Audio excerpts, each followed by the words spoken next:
So today we are going to be canning mullet. We really like to have this around. But before we get into this, we're gonna go ahead and take a peek at our fishing day yesterday. It was fabulous. We caught a ton of fish. So we're gonna take a peek at that and then we will get into the canning process.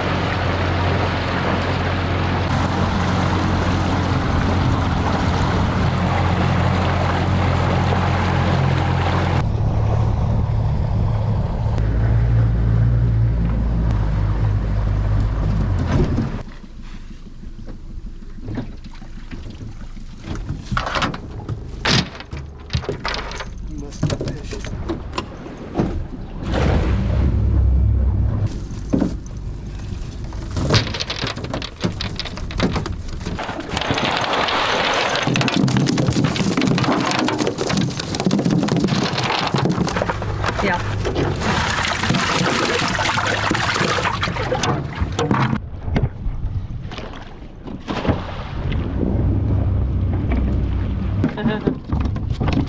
It's here. Don't hit the...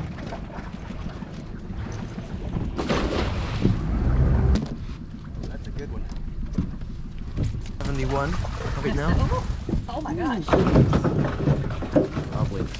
Now, dude, can you get them down here and dump them down the bottom?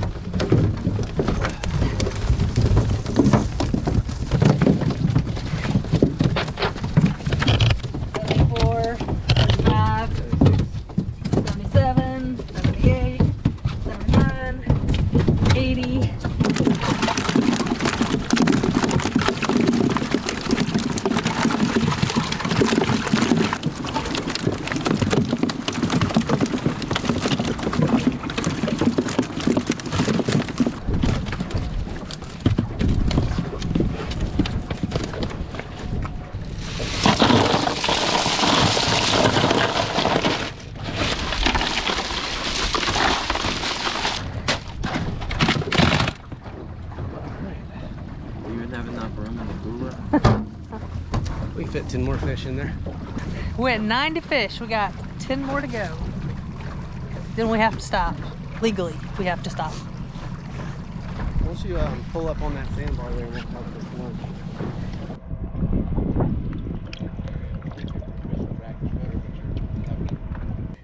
Cedar!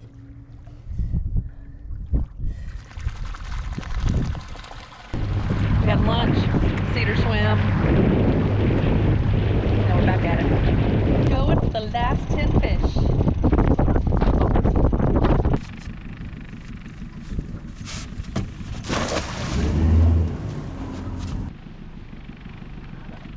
Nothing.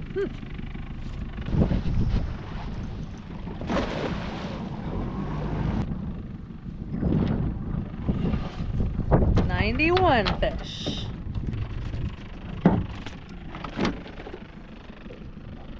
He said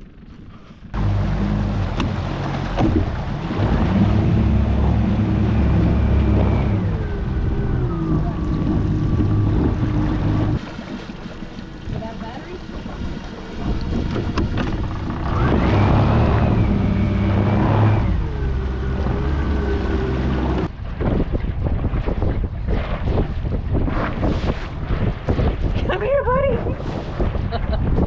Cedar, come. Come on. You can do it, buddy.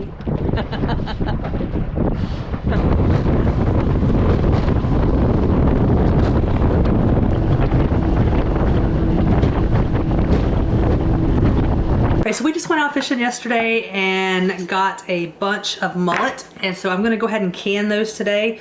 We like having canned mullet here. They are super easy to can. The only thing we've done, and I say we, Clay and Coy went out there and they took all the scales off these and then they gutted them.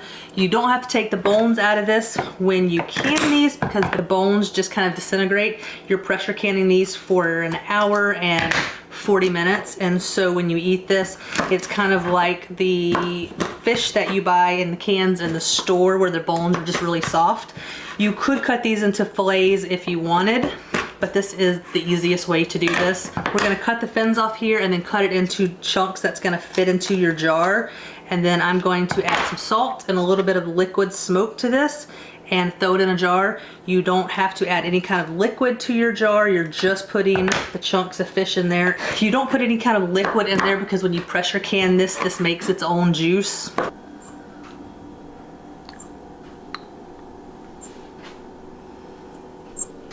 So we're adding a 1/2 teaspoon to every 1/2 pint jar. I have canned fish. We can fish, but I have never tried it with liquid smoke, and so this is kind of a experiment today with this liquid smoke. The researching I was doing, some people said just use a couple drops. Some people said to use a full teaspoon. It is very strong, so I think if we add too much, it's going to overpower the fish, and so we're just going to kind of go with maybe an 1/8-ish teaspoon of liquid smoke, and I'll tell you how it is after we open a jar. Okay, so that's like 4 drops. I'm just gonna start doing 4 drops.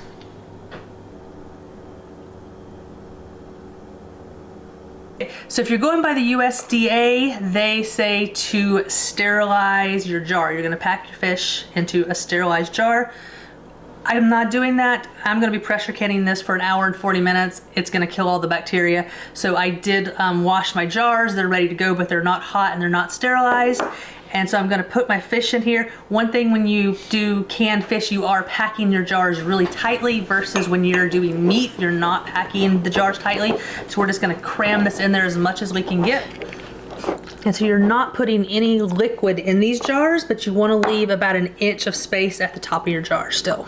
But we're gonna go around and wipe off the jar rims to make sure there's nothing stuck to it. If you have something stuck to it, then your jars might not seal. So we're gonna go and put lids on it. I didn't mention this, but before you use your jars, you know, always check your jars, make sure there's no nicks or cracks in the edges or anything, and check your lids.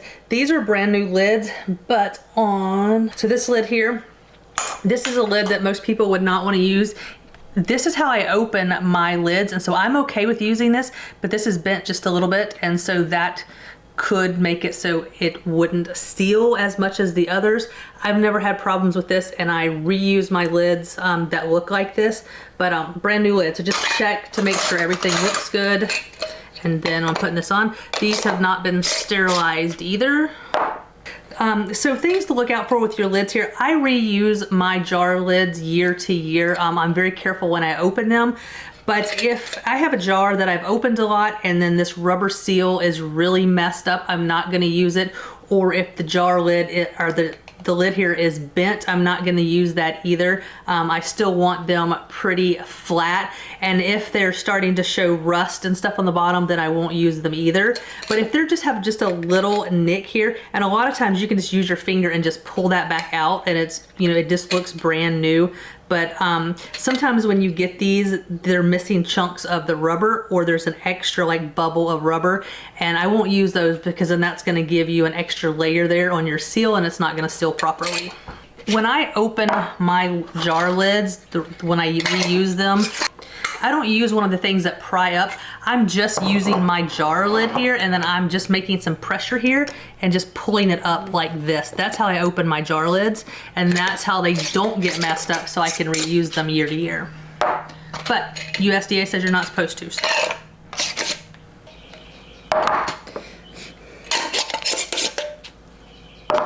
I'm gonna go ahead and finish putting these lids on, then we're gonna put them in the pressure canner, but you're not putting these on tight, you're just doing it what's called fingertip tight, so you're just snugging it down just a little bit.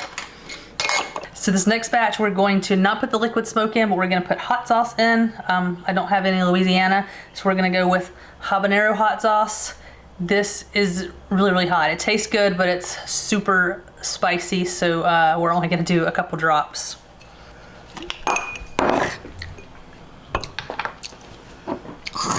Why I lick my damn fingers.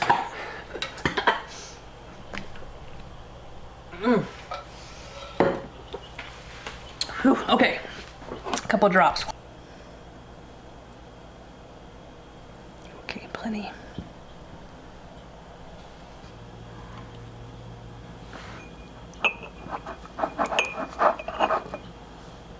Okay, so your pressure canner has marks on it. My pressure canner I'm using to the bottom line. I have water to the bottom line. That's what my book tells me to do. And then I'm starting with cold water here because everything I'm using is cold.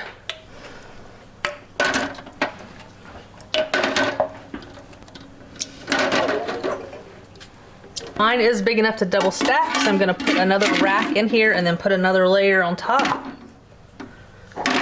It is okay to double stack in your pressure canner as long as you still have room at the top for your lid to go on. But you always want to make sure you put one of these racks in there though to keep your jars up off the other jars. And I'm going to do another one because these jars are so small that I can fit another layer in here. We're gonna go ahead and put this on the stove, put the lid on it, and you're gonna bring it up so it starts steaming out the top. And then we're going to pressure can this for altitude. I'm in Florida right now, so I'm going to do this at 11 pounds of pressure for 100 minutes. That time does not start until I get up to pressure. And I say that in every video because if you start your time automatically, then you are cutting your time in half. You always want to make sure you're at pressure before you start your timer.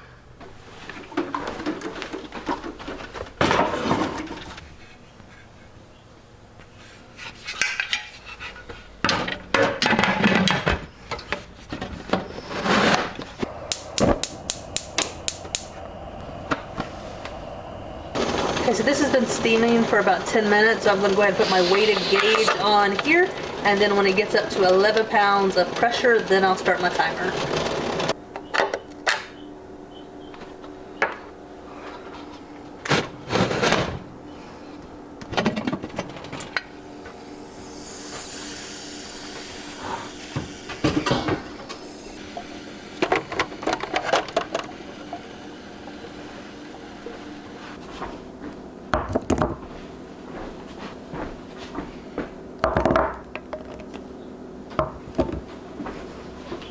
All right, so I'm just gonna let these sit here for the next 24 hours to completely cool off.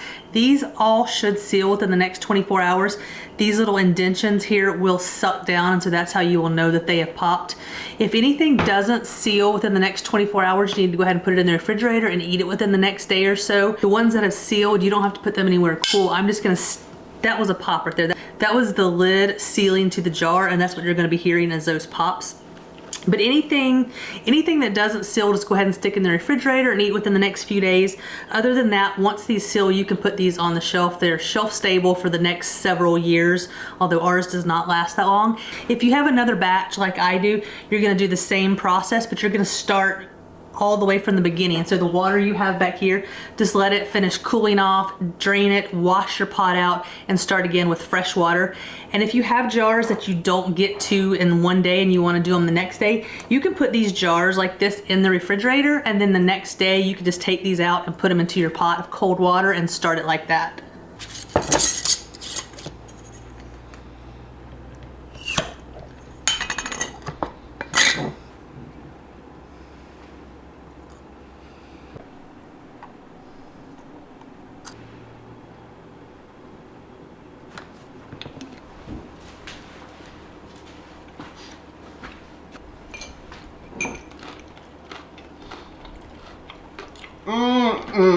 That's some good stuff.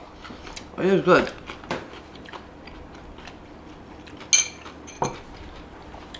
How you get so good?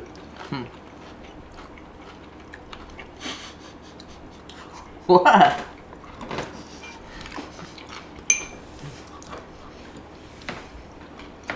If you like sardines, you love this. Very good.